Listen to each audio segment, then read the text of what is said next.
ಶ್ರೀರಾಮಕೃಷ್ಣರು ರಾಮನಿಗೆ ಇಂದು ಯಾವ ಪಕ್ಕವಾದ್ಯವೂ ಇರಲಿಲ್ಲ. ಒಳ್ಳೆಯ ಪಕ್ಕವಾದ್ಯಗಳಿದ್ದರೆ ಆಗ ಸಂಗೀತ ಬಹಳವಾಗಿ ಕಳೆಗೂಡುತ್ತದೆ. ನಗುತ್ತಾ, ಬಲರಾಮ ಯಾವ ರೀತಿಯಾಗಿ ಉತ್ಸವದ ವ್ಯವಸ್ಥೆ ಮಾಡುತ್ತಾನೆ ಎಂಬುದು ಗೊತ್ತೇ? ಆತನನ್ನು ಬ್ರಾಹ್ಮಣನ ಹಸುವಿಗೆ ಹೋಲಿಸಬಹುದು. ಅದು ಕಡಿಮೆ ತಿಂದು ಧಾರಾಕಾರವಾಗಿ ಹಾಲು ಕರೆಯಬೇಕು. ಎಲ್ಲರೂ ನಗುತ್ತಿದ್ದಾರೆ. ಬಲರಾಮನ ಭಾವನೆ ಗಾಯಕನೇ ಡೋಲನ್ನು ಬಾರಿಸಿಕೊಳ್ಳಬೇಕು ಮತ್ತು ಹಾಡಲೂ ಬೇಕು ಅಂತ. ಎಲ್ಲರೂ ನಗುತ್ತಿದ್ದಾರೆ. ಸಾಯಂಕಾಲವಾಗಿದೆ. ಬಲರಾಮನ ಬೈಠಕ್ ಖಾನೆಗೂ ಮತ್ತು ವರಾಂಡಕ್ಕೂ ದೀಪ ಹಚ್ಚಿ ಇಟ್ಟಿದ್ದಾರೆ. ಪರಮಹಂಸರು ಜಗನ್ಮಾತೆಗೆ ಪ್ರಣಾಮ ಮಾಡಿ ಭಗವಂತನ ನಾಮಜಪ ಮಾಡಲಾರಂಭಿಸಿದ್ದಾರೆ. ಭಕ್ತರೆಲ್ಲರೂ ಅವರ ಸುತ್ತ ಕುಳಿತು ಅವರು ಮಾಡುತ್ತಿದ್ದ ಮಧುರ ನಾಮಜಪವನ್ನು ಕೇಳುತ್ತಿದ್ದಾರೆ.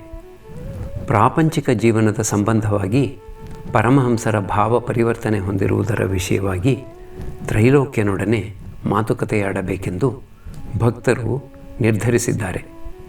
ಗಿರೀಶ ಆ ಮಾತು ಎತ್ತಿದ. ಗಿರೀಶ ತ್ರೈಲೋಕ್ಯನಿಗೆ, ಪರಮಹಂಸರು ಕೇಶವಚಂದ್ರಸೇನನೊಡನೆ ಪರಿಚಯ ಮಾಡಿಕೊಂಡ ನಂತರ ಸಂಸಾರ ಸಂಬಂಧವಾಗಿ ಅವರಿಗಿದ್ದ ಭಾವನೆ ಪರಿವರ್ತನೆ ಹೊಂದಿತು ಎಂಬುದಾಗಿ ನೀನು ಕೇಶವಚಂದ್ರಸೇನನ ಜೀವನ ಚರಿತ್ರೆಯಲ್ಲಿ ಬರೆದಿದ್ದೀಯೆ. ಆದರೆ ಅದು ಸತ್ಯವಾದುದಲ್ಲ. ಶ್ರೀರಾಮಕೃಷ್ಣರು ತ್ರೈಲೋಕ್ಯ ಮೊದಲಾದವರಿಗೆ ಭಗವದಾನಂದ ದೊರೆಯಿತು ಅಂದರೆ ಸಂಸಾರದ ಆನಂದ ರುಚಿಸದು. ಭಗವದಾನಂದವನ್ನು ಸವಿಯಿತು ಅಂದರೆ ಸಂಸಾರ ಬಹಳ ಸಪ್ಪೆಯಾಗಿ ತೋರುತ್ತದೆ. ಕಾಶ್ಮೀರದ ಶಾಲು ದೊರೆಯುತ್ತಿರುವಾಗ ಯಾರಿಗೆ ತಾನೇ ದುಪ್ಪಟಿ ಬೇಕು? ತ್ರೈಲೋಕ್ಯ ಯಾರು ಸಂಸಾರಿಗಳಾಗಬೇಕೆಂದು ಇಚ್ಛೆ ಪಡುತ್ತಾರೋ ಅವರಿಗಾಗಿ ನಾನು ಹಾಗೆ ಬರೆದಿರುವುದು. ಅದು ತ್ಯಾಗಿಗಳಿಗೆ ಸಂಬಂಧಪಟ್ಟುದಲ್ಲ. ಶ್ರೀರಾಮಕೃಷ್ಣರು, ನೀನು ಏನು ಮಾತನಾಡುವುದು? ಸಂಸಾರದಲ್ಲಿ ಇದ್ದುಕೊಂಡು ಆಧ್ಯಾತ್ಮಿಕ ಉನ್ನತಿ ಪಡೆಯಬಹುದು ಅಂತ ಯಾರು ಹೇಳುತ್ತಿದ್ದಾರೆ? ಅವರಿಗೇನಾದರೂ ಒಮ್ಮೆ ಭಗವದಾನಂದ ದೊರೆತುದೇ ಆದರೆ ಬಳಿಕ ಅವರಿಗೆ ಅದರ ವಿನ ಬೇರೆ ಏನೂ ರುಚಿಸದು. ಅವರ ಸಾಂಸಾರಿಕ ಕೆಲಸ ಕಾರ್ಯಗಳ ಮೇಲಿನ ಆಸಕ್ತಿ ಕಡಿಮೆಯಾಗುತ್ತಾ ಬರಲಾರಂಭಿಸುತ್ತದೆ. ಕ್ರಮೇಣ ಅವರ ಭಗವದಾನಂದ ಆ ರೀತಿಯಾಗಿ ವೃದ್ಧಿಯಾಗುತ್ತಾ ಬರುತ್ತದೆ. ಬಳಿಕ ಅವರ ಕೈಯಲ್ಲಿ ಯಾವ ಸಾಂಸಾರಿಕ ಕೆಲಸ ಕಾರ್ಯಗಳು ಸಾಗುವ ಹಾಗೇ ಇಲ್ಲ.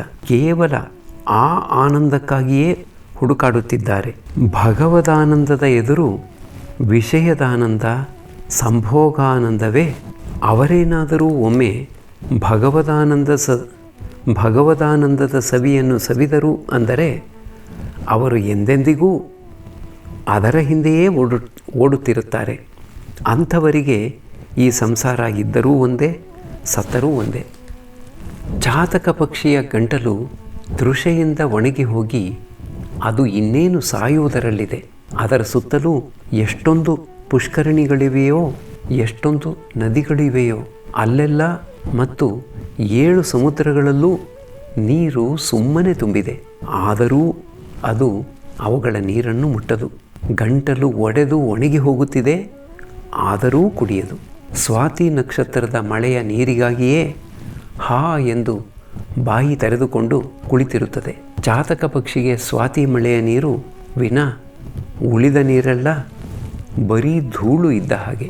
ಜನರು ತಾವು ಸಂಸಾರ ಮತ್ತು ಭಗವಂತ ಎರಡು ಕಡೆಗೂ ಮನಸ್ಸನ್ನಿಡುತ್ತೇವೆ ಅಂತ ಹೇಳುತ್ತಾರೆ. ಎಲ್ಲೋ ಒಂದು ಚಟಾಕು ಮದ್ಯವನ್ನು ಮಾತ್ರ ಕುಡಿದರೆ ಬಹುಶಃ ಮತ್ತನೂ ಆಗಿ ಜೊತೆಗೆ ಬಾಹ್ಯ ಪ್ರಜ್ಞೆಯನ್ನೂ ಇಟ್ಟುಕೊಂಡಿರಲು ಮನುಷ್ಯನಿಗೆ ಸಾಧ್ಯವಾಗಬಹುದು. ಆದರೆ ಚೆನ್ನಾಗಿ ಕುಡಿದವನಿಗೆ ಈ ಎರಡೂ ಸಾಧ್ಯವೇನು? ಭಗವದಾನಂದ ದೊರೆತ ಮೇಲೆ ಬೇರೆ ಯಾವುದೂ ರುಚಿಸದು. ಬಳಿಕ ಕಾಮಕಾಂಚನದ ಮಾತು ಕಿವಿಗೆ ಬಿತ್ತು ಅಂದರೆ ಯಾರೋ ಎದೆಯನ್ನು ಗುದ್ದಿದ ಹಾಗೆ ಆಗುತ್ತದೆ. ಪ್ರಾಪಂಚಿಕರ ಸಾಂಸಾರಿಕ ಮಾತು ನನಗೆ ರುಚಿಸುತ್ತಿಲ್ಲ.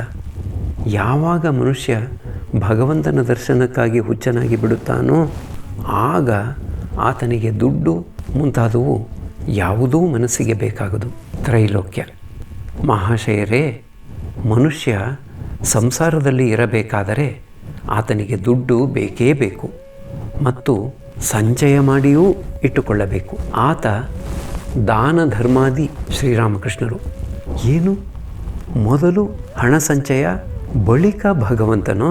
ಜೊತೆಗೆ ನೀನು ದಾನ ಧರ್ಮ ದಯೆಯ ಕಾರ್ಯಗಳು ಎಂದು ಬೇರೆ ಹೇಳುತ್ತಿದ್ದೀಯೆ.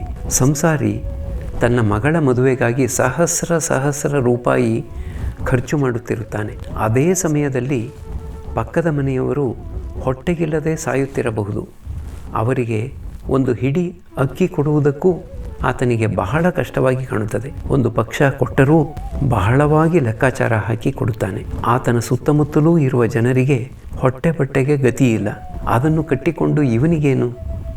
ಆತ ತನಗೆ ತಾನೇ ಹೇಳಿಕೊಳ್ಳುತ್ತಾನೆ, ಈ ಜನಕ್ಕೆಲ್ಲ ಹಾಸಿಗೆ ಹಾಕಲಾಗುವುದೇ?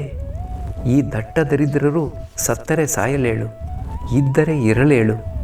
ನಾನು ಮತ್ತು ನನ್ನ ಮನೆಯವರು ಸುಖ ಸೌಖ್ಯದಿಂದ ಇದ್ದರೆ ಸಾಕು ಅಂತ.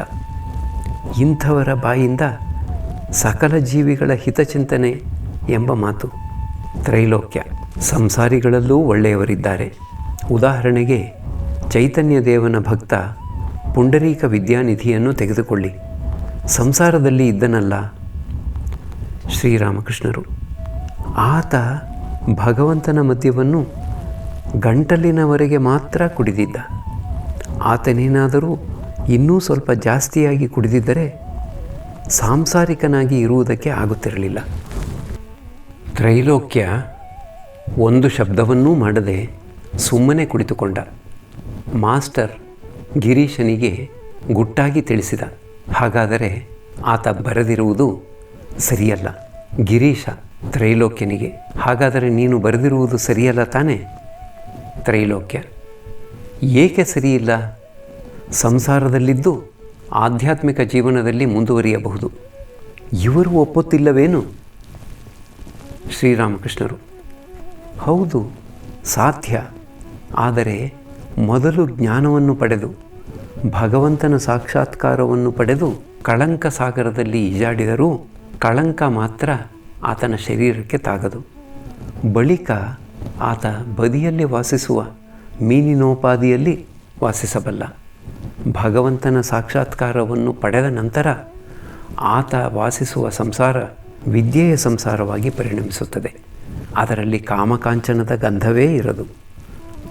ಆಗ ಕಣ್ಣಿಗೆ ಕಾಣಿಸಿಕೊಳ್ಳುವುದು ಕೇವಲ ಭಕ್ತಿ, ಭಕ್ತ, ಭಗವಾನ್ ಮಾತ್ರವೇ. ನೋಡು, ನನಗೂ ಒಬ್ಬಳು ಪತ್ನಿ ಇದ್ದಾಳೆ. ಕೆಲವು ಪಾತ್ರೆ ಪದಾರ್ಥಗಳೂ ಇವೆ. ನಾನು ಕೆಲವು ಭಿಕ್ಷು ಭಿಕಾರಿಗಳಿಗೆ ಅನ್ನ ಹಾಕುತ್ತೇನೆ. ನಾನು ಭಕ್ತರಿಗಾಗಿ, ಉದಾಹರಣೆಗೆ ಹಾಬಿಯ ತಾಯಿ ಇಲ್ಲಿಗೆ ಬಂದಾಗ ಚಿಂತನೆ ಮಾಡುತ್ತೇನೆ. ಒಬ್ಬ ಭಕ್ತ ತ್ರೈಲೋಕ್ಯನಿಗೆ, ನಿಮ್ಮ ಪುಸ್ತಕದಲ್ಲಿ ಓದಿದೆ ತಮಗೆ ಅವತಾರದಲ್ಲಿ ನಂಬಿಕೆ ಇಲ್ಲ ಅಂತ. ನೀವು ಚೈತನ್ಯ ದೇವನ ಸಂಬಂಧವಾಗಿ ಬರೆಯುವಾಗ ಹಾಗೆ ಬರೆದಿದ್ದೀರಿ. ತ್ರೈಲೋಕ್ಯ, ಚೈತನ್ಯ ದೇವನೇ ಈ ಭಾವನೆಗೆ ವಿರುದ್ಧವಾಗಿ ಮಾತನಾಡಿದ್ದಾನೆ. ಒಮ್ಮೆ ಪುರಿಯಲ್ಲಿ ಅದ್ವೈತನೇ ಮೊದಲಾದ ಭಕ್ತರು ಚೈತನ್ಯ ದೇವನೇ ಭಗವಂತ ಎಂಬ ಅರ್ಥವನ್ನು ಕೊಡುವ ಹಾಗೆ ಒಂದು ಹಾಡನ್ನು ಚೈತನ್ಯ ದೇವನ ಮುಂದೆ ಹಾಡಿದರು. ಅದನ್ನು ಕೇಳಿ ಚೈತನ್ಯ ದೇವ ಕೊಠಡಿಯ ಬಾಗಿಲುಗಳನ್ನೆಲ್ಲ ಹಾಕಿಕೊಂಡು ಒಳಗೆ ಕುಳಿತು ಬಿಟ್ಟಿದ್ದ. ಭಗವಂತನ ಐಶ್ವರ್ಯಕ್ಕೆ ಮಿತಿ ಅನ್ನೋದೇ ಇಲ್ಲ. ಇವರೂ ಹೇಳುತ್ತಾರಲ್ಲ, ಭಕ್ತ ಎಂಬುವನು ಭಗವಂತನ ಬೈಠಕ್ಖಾನೆ ಅಂತ. ಯಾರೋ ಒಬ್ಬರು ತಮ್ಮ ಬೈಠಕ್ಖಾನೆಯನ್ನು ಬಹಳ ಚೆನ್ನಾಗಿ ಸಜ್ಜುಗೊಳಿಸಿದ್ದ ಮಾತ್ರಕ್ಕೆ ಅವರ ಹತ್ತಿರ ಇನ್ನು ಬೇರೆ ಐಶ್ವರ್ಯ ಇಲ್ಲ ಅಂತ ಅರ್ಥವೇನು? ಗಿರೀಶ, ಇವರು ಪರಮಹಂಸರು ಹೇಳುತ್ತಾರೆ, ಪ್ರೇಮವೇ ಭಗವಂತನ ಸಾರವಸ್ತು. ಯಾರ ಮೂಲಕ ಈ ಪ್ರೇಮ ವ್ಯಕ್ತವಾಗುವುದೋ ಅವರು ಮಾತ್ರವೇ ನಮಗೆ ಬೇಕು ಅಂತ. ಇವರು ಮತ್ತೆ ಹೇಳುತ್ತಾರೆ, ಹಸುವಿನ ಹಾಲು ಅದರ ಕೆಚ್ಚಲಿನ ಮುಖಾಂತರ ಹೊರಕ್ಕೆ ಬರುತ್ತದೆ. ಆದ್ದರಿಂದ ನಮಗೆ ಬೇಕಾಗಿರುವುದು ಕೆಚ್ಚಲು ಮಾತ್ರ. ನಮಗೆ ಹಸುವಿನ ಉಳಿದ ಅಂಗಗಳು, ಕಾಲು, ಬಾಲ, ಕೊಂಬು ಇವೇ ಮೊದಲಾದವುಗಳು ಬೇಕಾಗಿಲ್ಲ ಅಂತ. ತ್ರೈಲೋಕ್ಯ, ಆತನ ಪ್ರೇಮವೆಂಬ ಹಾಲು ಅನೇಕ ನಾಳಗಳ ಮೂಲಕ ಹರಿದು ಹೊರಕ್ಕೆ ಬರುತ್ತದೆ. ಆತ ಅನಂತ ಶಕ್ತಿಮಾನ್. ಗಿರೀಶ, ಆದರೆ ಪ್ರೇಮದ ಎದುರು ಬೇರೆ ಯಾವ ಶಕ್ತಿ ತಾನೇ ನಿಲ್ಲಬಹುದು? ತ್ರೈಲೋಕ್ಯ, ಶಕ್ತಿ ಯಾರದೋ ಆತ ಇಚ್ಛೆಪಟ್ಟರೆ ಸಾಧ್ಯ. ಸಕಲ ಶಕ್ತಿಗಳೂ ಆತನ ಕೈಯಲ್ಲೇ. ಗಿರೀಶ: ಸಕಲ ಶಕ್ತಿಗಳು ಆತನ ಕೈಯಲ್ಲೇ ಎಂಬುದನ್ನೇನೋ ನಾನು ಒಪ್ಪುತ್ತೇನೆ. ಆದರೆ ಅವಿದ್ಯಾಶಕ್ತಿ ಎಂಬುದೊಂದು ವಸ್ತು ಇದೆಯಲ್ಲ, ಅದು ತ್ರೈಲೋಕ್ಯ. ಅವಿದ್ಯೆ ಎಂಬುದು ಒಂದು ವಸ್ತುವೇನು? ಅವಿದ್ಯೆ ಎಂಬತಕ್ಕಂಥ ಒಂದು ವಸ್ತುವೇನಾದರೂ ಇದೆಯೇನು? ಬೆಳಕಿನ ಅಭಾವವೇ ಕತ್ತಲೆ. ಹಾಗೆ ಇದೂ ಒಂದು ಅಭಾವ ಮಾತ್ರ. ಆತನ ಪ್ರೇಮಕ್ಕೆ ನಾವು ಹೆಚ್ಚು ಬೆಲೆಯನ್ನು ಕಟ್ಟುತ್ತಿರುವುದೇನೋ ನಿಜ. ಆತನ ಬಿಂದು ನಮ್ಮ ಸಿಂಧು. ಕೇವಲ ಪ್ರೇಮವೇ ಭಗವಂತನ ಸಾರವಸ್ತು ಅಂತ ಹೇಳುವುದಾದರೆ ನಾವು ಆತನನ್ನು ಸೀಮಾಬದ್ಧನನ್ನಾಗಿ ಮಾಡಿದ ಹಾಗೆ ಆಗುತ್ತದೆ. ಶ್ರೀರಾಮಕೃಷ್ಣರು ತ್ರೈಲೋಕ್ಯ ಮೊದಲಾದವರಿಗೆ ಹೌದು ಹೌದು ಅದು ನಿಜ, ಆದರೆ ಒಂದು ಚಟಾಕು ಮದ್ಯವೇ ನನ್ನನ್ನು ಮತ್ತನನ್ನಾಗಿ ಮಾಡಿಬಿಡುತ್ತದೆ. ಅಂಥದ್ದರಲ್ಲಿ ಸಾರಾಯಿ ಅಂಗಡಿಯಲ್ಲಿ ಎಷ್ಟೊಂದು ಸೇರು ಮದ್ಯ ಇದೆ ಎಂದು ಲೆಕ್ಕ ಹಾಕುವ ಅವಶ್ಯಕತೆ ಏನಿದೆ ನನಗೆ? ಗಿರೀಶ ತ್ರೈಲೋಕ್ಯನಿಗೆ: ನೀನು ಭಗವಂತ ಅವತರಿಸುತ್ತಾನೆ ಎಂಬುದನ್ನು ಒಪ್ಪಿಕೊಳ್ಳುವೆಯೇನು? ತ್ರೈಲೋಕ್ಯ: ಭಕ್ತರ ಮೂಲಕವೇ ಭಗವಂತ ಅವತರಿಸುತ್ತಾನೆ. ಅನಂತ ಶಕ್ತಿಯ ಆವಿರ್ಭಾವ ಎಂದಿಗೂ ಆಗದು, ಅದು ಸಾಧ್ಯವೇ ಇಲ್ಲ. ಯಾವ ಮಾನವನ ಮೂಲಕವೂ ಆತನ ಅನಂತ ಶಕ್ತಿ ಎಂದಿಗೂ ಆವಿರ್ಭಾವವಾಗಲಾರದು. ಗಿರೀಶ: ನಿನ್ನ ಮಕ್ಕಳನ್ನು ನೀನು ಬ್ರಹ್ಮಗೋಪಾಲ ಅಂತ ಪೂಜಿಸಬಹುದಂತೆ, ಮಹಾಪುರುಷರನ್ನು ಭಗವಂತ ಅಂತ ಪೂಜಿಸುವುದಕ್ಕೆ ಆಗುವುದಿಲ್ಲವೋ? ಶ್ರೀರಾಮಕೃಷ್ಣರು ತ್ರೈಲೋಕ್ಯನಿಗೆ: ಅನಂತದ ವಿಷಯವಾಗಿ ಏಕೆ ಇಷ್ಟೊಂದು ಮಾತುಕತೆ? ನಾನು ನಿನ್ನನ್ನು ಮುಟ್ಟಬೇಕಾದರೆ ನಿನ್ನ ಶರೀರವನ್ನೆಲ್ಲ ಮುಟ್ಟಬೇಕೇನು? ನೀನು ಗಂಗೆಯನ್ನು ಮುಟ್ಟಬೇಕಾದರೆ ಹರಿದ್ವಾರದಿಂದ ಹಿಡಿದು ಗಂಗಾಸಾಗರದವರೆಗೂ ಅದನ್ನು ಮುಟ್ಟುತ್ತಲೇ ಹೋಗಬೇಕೇನು? ಅಹಂ ಎಂಬುದು ಸತ್ತಿತು ಎಂದರೆ ಎಲ್ಲ ತೊಂದರೆಗಳೂ ಕೊನೆಯಾಗುವು. ಎಲ್ಲಿಯವರೆಗೆ ಅಹಂ ಎಂಬುದು ಇರುವುದೋ ಅಲ್ಲಿಯವರೆಗೆ ಭೇದ ಬುದ್ಧಿ ಇರುತ್ತದೆ. ಅಹಂ ಎಂಬುದು ಸತ್ತ ಬಳಿಕ ಏನಿರುತ್ತದೆ ಎಂಬುದು ಯಾರಿಗೂ ಗೊತ್ತಾಗುವುದಿಲ್ಲ. ಅದನ್ನು ಬಾಯಿಯಿಂದ ವರ್ಣನೆ ಮಾಡುವುದಕ್ಕೆ ಆಗುವುದಿಲ್ಲ. ಯಾವುದು ಇದೆಯೋ ಅದು ಇದ್ದೇ ಇರುತ್ತದೆ. ಅಹಂ ಎಂಬುದು ಸತ್ತ ಬಳಿಕ ಏನಿದೆಯೋ ಅದರ ಒಂದು ಭಾಗ ಆತನ ಮೂಲಕ ವ್ಯಕ್ತವಾಗಿದೆ ಅಂತ ಬಾಯಿಂದ ಹೇಳುವುದಕ್ಕೆ ಆಗುವುದಿಲ್ಲ.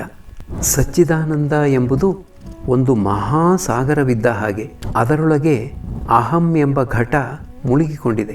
ಘಟ ಎಂಬುದು ಎಲ್ಲಿಯವರೆಗೆ ಇರುವುದೋ ಅಲ್ಲಿಯವರೆಗೆ ನೀರು ಇಬ್ಬಾಗವಾಗಿರುವಂತೆ ಕಾಣುತ್ತದೆ. ನೀರಿನ ಒಂದು ಭಾಗ ಘಟದೊಳಗೆ, ಇನ್ನೊಂದು ಭಾಗ ಘಟದ ಹೊರಗೆ.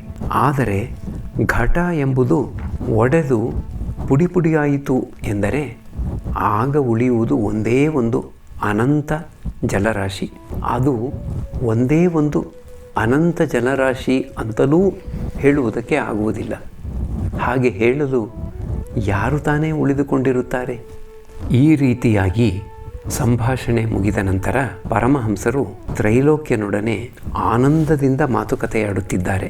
ಶ್ರೀರಾಮಕೃಷ್ಣರು: ನೀನು ಆನಂದದಿಂದ ಇದ್ದೀಯೇ ಅಲ್ಲವೇ? ತ್ರೈಲೋಕ್ಯ: ಆದರೆ ಈ ಸ್ಥಳವನ್ನು ಬಿಟ್ಟು ಹೊರಟೆ ಅಂದರೆ ಮತ್ತೆ ಎಂದಿನ ಮೂರ್ತಿಯೇ ಆಗಿಬಿಡುತ್ತೇನೆ. ಇಲ್ಲಿ ನನಗೆ ಬಹಳವಾಗಿ ಭಗವದ್ಭಾವನೆಯ ಉದ್ದೀಪನೆ ಆಗುತ್ತದೆ. ಶ್ರೀರಾಮಕೃಷ್ಣರು: ಕಾಲಿಗೆ ಮೆಟ್ಟು ಹಾಕಿಕೊಂಡರೆ ಮುಳ್ಳಿನ ಕಾಡಿನಲ್ಲಿ ನಡೆಯಲು ಹೆದರಬೇಕಾದ್ದೇನಿಲ್ಲ.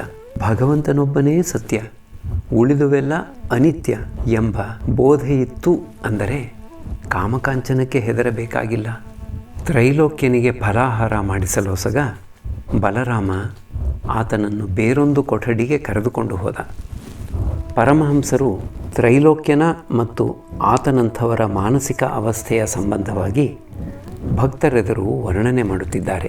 ಈಗ ಗಂಟೆ ರಾತ್ರಿ 9.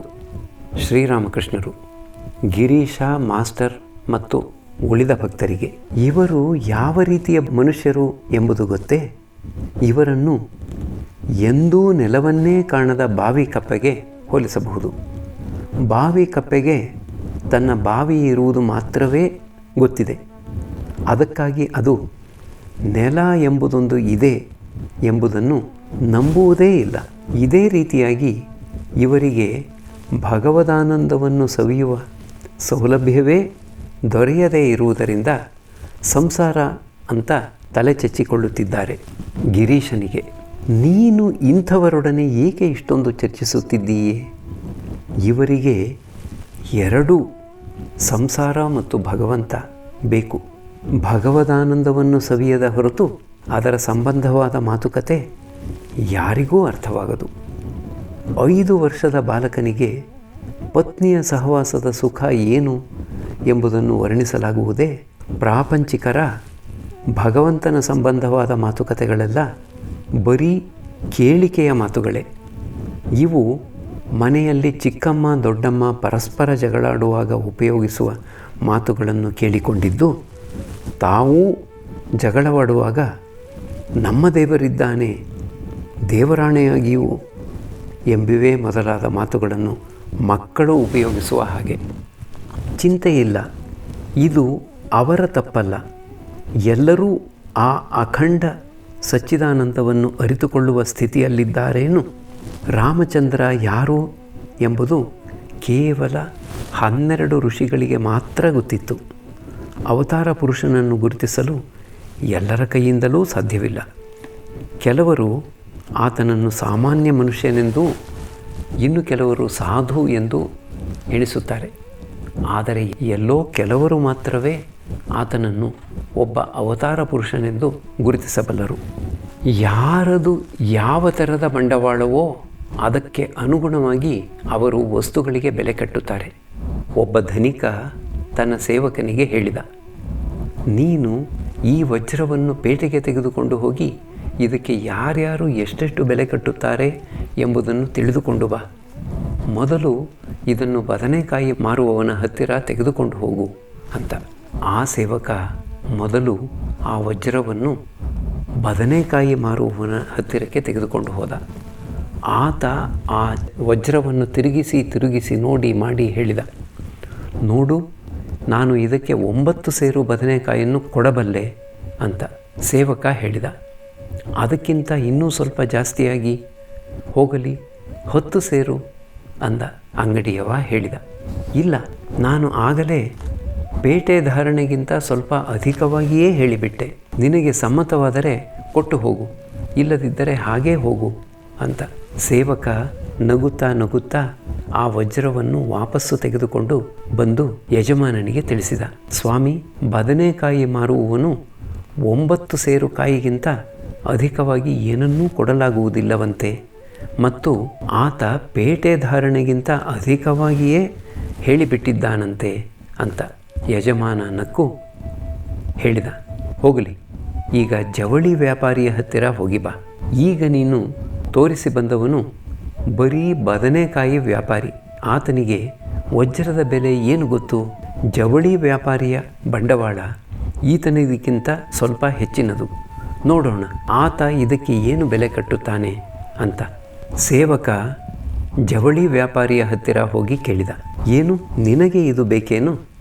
ಇದಕ್ಕೆ ಏನು ಕೊಡಬಲ್ಲೆ ಅಂತ.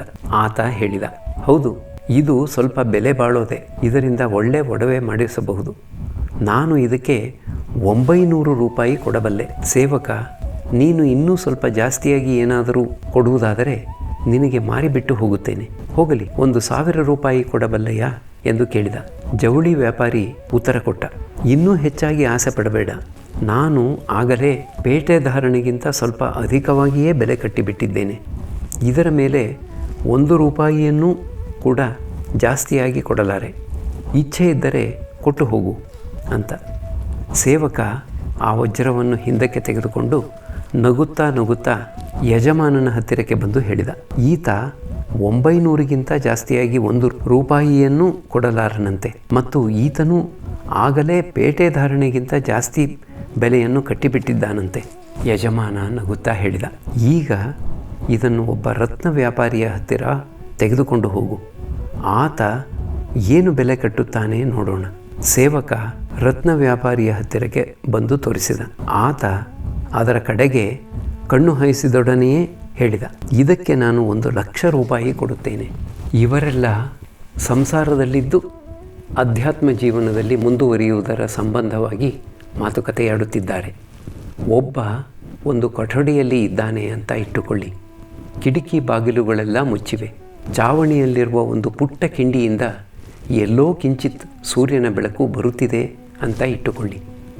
ಆತನ ತಲೆಯ ಮೇಲೆ ಆ ಚಾವಣಿ ಇರುವವರೆಗೆ ಆತ ಸೂರ್ಯನನ್ನು ನೋಡಲಾಗುವುದೇ? ಆ ಕಿಂಚಿತ್ ಬೆಳಕು ಯಾವ ಪ್ರಯೋಜನಕ್ಕೆ ಬಂದದ್ದು?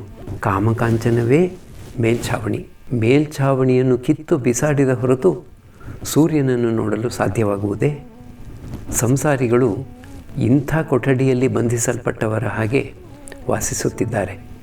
ಅವತಾರಾದಿಗಳು ಈಶ್ವರ ಕೋಟಿಗಳು. ಅವರು ತೆರೆದ ಪ್ರದೇಶದಲ್ಲಿ ಸುತ್ತಾಡುತ್ತಿರುತ್ತಾರೆ. ಅವರು ಎಂದಿಗೂ ಈ ಸಂಸಾರದ ಬಲೆಗೆ ಬಿದ್ದವರಲ್ಲ. ಅವರ ಕೈಗೆ ಎಂದೂ ಸಿಕ್ಕಿದವರಲ್ಲ. ಅವರ ಅಹಂ ಸಂಸಾರಿಗಳ ಹಾಗೆ ಘನೀಭೂತವಾದುದಲ್ಲ. ಸಂಸಾರಿಗಳ ಅಹಂ, ಸಂಸಾರಿಗಳ ನಾನು ಎಂಬುದು ನಾಲ್ಕು ಕಡೆಗೂ ಗೋಡೆ ಹಾಕಿ ಮೇಲೆ ಚಾವಣಿ ಹೊದಿಸಿದ ಹಾಗೆ. ಅದರೊಳಗಿರುವವನಿಗೆ ಬಹಿರ್ಜಗತ್ತಿನದು ಏನೂ ಕಾಣುವುದಿಲ್ಲ. ಅವತಾರಾದಿಗಳ ಅಹಂ ಎಂಬುದು ಬಹಳ ಶಿಥಿಲವಾದದ್ದು. ಅದರ ಮೂಲಕ ಸರ್ವದಾ ಭಗವಂತನನ್ನು ನೋಡಲು ಸಾಧ್ಯ. ಗೋಡೆಯ ಎರಡು ಕಡೆಗೂ ಅನಂತ ವಿಸ್ತೀರ್ಣದ ಬಯಲುಳ್ಳ ಒಂದು ಗೋಡೆಯ ಪಕ್ಕದಲ್ಲಿ ನಿಂತಿರುವ ಒಬ್ಬ ಮನುಷ್ಯನನ್ನು ಉದಾಹರಣೆಗೆ ತೆಗೆದುಕೊಳ್ಳಿ. ಆ ಗೋಡೆಯಲ್ಲಿ ಒಂದು ಕಿಂಡಿ ಇರುವುದಾದರೆ ಆತ ಗೋಡೆಯ ಆ ಪಕ್ಕದಲ್ಲಿ ಇರುವುದನ್ನೆಲ್ಲ ಅದರ ಮೂಲಕ ನೋಡಬಲ್ಲ. ಆ ಕಿಂಡಿ ಏನಾದರೂ ಒಂದು ಸ್ವಲ್ಪ ಅಗಲವಾದುದೇ ಆಗಿದ್ದರೆ ಅದರ ಮೂಲಕ ಆ ಪಕ್ಕಕ್ಕೆ ಹೋಗಿ ಬರಬಲ್ಲ. ಅವತಾರಾದಿಗಳ ಅಹಂ ಎಂಬುದನ್ನು ಈ ರೀತಿಯಾಗಿ ಕಿಂಡಿ ಇರುವ ಗೋಡೆಗೆ ಹೋಲಿಸಬಹುದು. ಅವರು ಗೋಡೆಯ ಈ ಕಡೆ ಇದ್ದರೂ ಅದರ ಆ ಕಡೆಯಲ್ಲೂ ಇರುವ ಅನಂತ ವಿಸ್ತೀರ್ಣದ ಬಯಲನ್ನು ನೋಡಬಲ್ಲರು. ಆದರೆ ಅವರು ದೇಹಧಾರಣೆ ಮಾಡಿಕೊಂಡಿದ್ದರೂ ಸರ್ವದಾ ಭಗವಂತನೊಡನೆ ಐಕ್ಯವಾಗಿಯೇ ಇರುತ್ತಾರೆ. ಇಚ್ಛೆಯಾದರೆ ಆ ದೊಡ್ಡ ಕಿಂಡಿಯ ಮೂಲಕ ಈ ಪಕ್ಕಕ್ಕೆ ಹೋಗಿ ಸಮಾಧಿಸ್ಥರಾಗುತ್ತಾರೆ. ಆ ಕಿಂಡಿ ಸಾಕಾದಷ್ಟು ದೊಡ್ಡದಾಗಿದ್ದರೆ ಆ ಪಕ್ಕಕ್ಕೆ ಹೋಗಿ ಬರುತ್ತಲೂ ಇರುತ್ತಾರೆ. ಅಂದರೆ ಸಮಾಧಿಯನ್ನು ಪಡೆದ ಮೇಲೂ ಮತ್ತೆ ಈ ಜಗತ್ತಿನ ಅಂತಸ್ತಿಗೆ ಇಳಿದು ಬರಬಲ್ಲರು. ಭಕ್ತರು ಆಶ್ಚರ್ಯಚಕಿತರಾಗಿ ಪರಮಹಂಸರ ಬಾಯಿಂದ ಬಂದ ಈ ಅವತಾರ ತತ್ವವನ್ನು ಕೇಳಿದರು.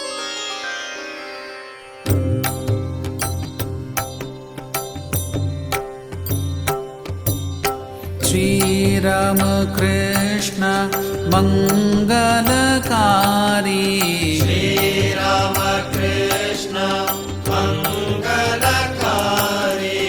ಶ್ರೀರಾಮ ಕೃಷ್ಣ ಮಂಗಲಕಾರಿ, ಶ್ರೀರಾಮ ಕೃಷ್ಣ ಮಂಗಲಕಾರಿ. ನಮೋ ನಾರಾಯಣ ಭವದುಃಖಹಾರಿ.